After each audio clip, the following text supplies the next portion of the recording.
आज हम बात करेंगे निमोनिया के बारे में। निमोनिया एक भारत में सबसे ज्यादा क्या है कि फैलने वाले जो डिजीज है, सबसे ज्यादा जो सर्दियों में कॉमन कोल्ड, जो किसी भी प्रकार से सर्दियों में फैलने वाली जो डिजीज है। अभी क्या है कि भारत में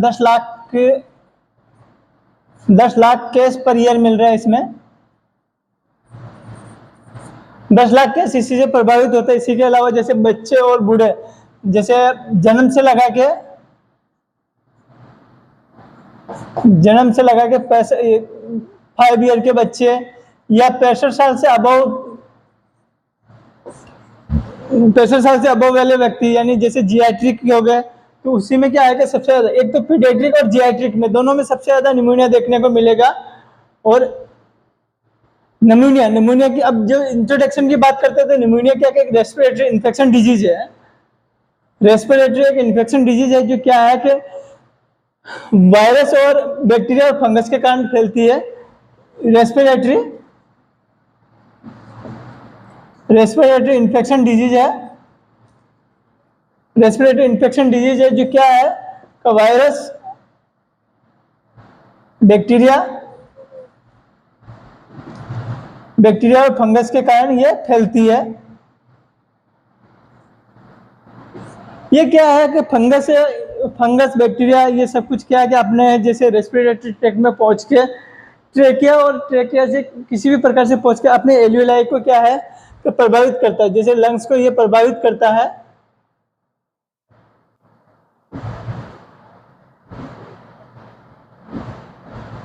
ये लंग्स को क्या है कि सबसे ज्यादा प्रभावित करता है।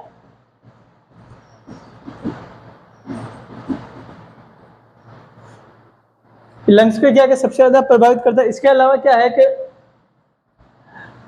जो बैक्टीरिया से क्या इन्फेक्शन हो जाएगा, या वायरल डिजीज से क्या है कि इसमें बहुत ज्यादा फंगस जो एल्वियोलाई में पहुंच के फंगस, इसमें क्या है कि फंगस एल्वियोलाई में फंगस के कारण क्या है कि पस भर जाएगा। इसके अलावा प्लूरल फ्लूइड भर जाएगा, फंगस और प्लूरल फ्लूइड भर जाएगा इसमें। तो इसमें क्या है कि सबसे ज्यादा इन्फेक्शन होने का चांस रहता है। इसी से क्या है कि बहुत सारे इंडिया में बहुत सारे इसी से कई बार डेथ का कारण बन रहा है निमोनिया के कारण।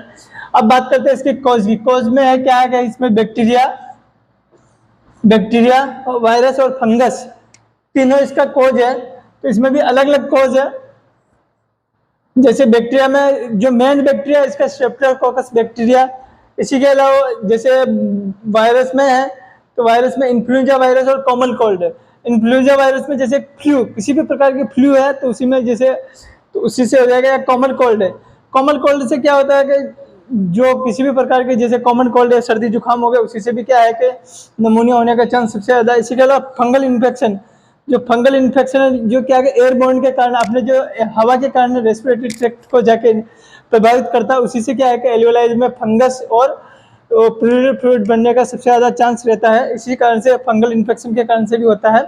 अब बात करते हैं इसके साइन सिम्टम की। तो साइन सिम्टम में हाई फीवर है।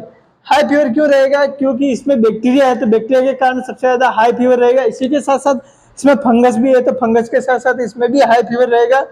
स्वेटिंग यानी जो इसमें जो पसीना दिखाई देगा, पसीना क्योंकि अगर पस भरा हुआ तो उसी कारण से इसमें पसीना देखने को मिलेगा।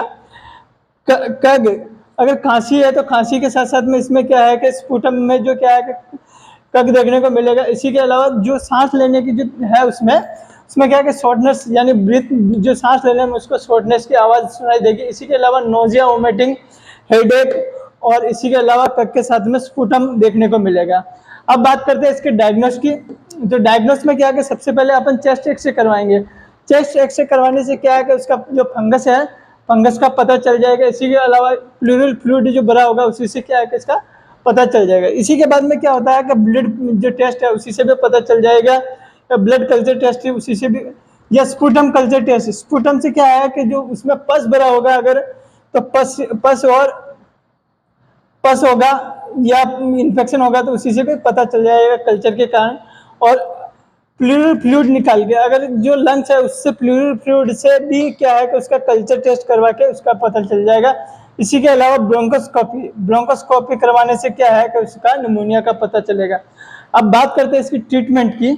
तो ट्रीटमेंट में क्या है कि जो होगा, एक तो जो बैक्टीरिया, वायरल और फंगस डिजीज है, फंगस के कारण अगर बैक्टीरियल निमोनिया है तो एंटीबायोटिक देंगे, या वायरल निमोनिया है तो एंटीवायरल मेडिसिन देंगे।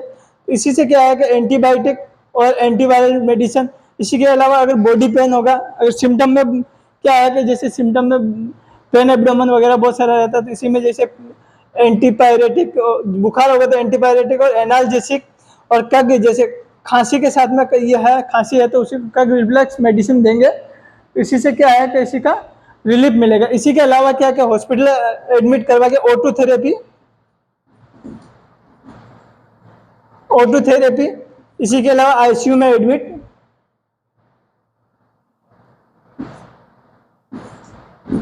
एडमिट, इसी के साथ में कई बार क्या होता है कि पेशेंट अगर अधिकतर ज़्यादा निमोनिया से प्रभावित होने से क्या है, उसको वेंटिलेटर पर भी एडमिट करना पड़ता है। उसी के कारण इसी के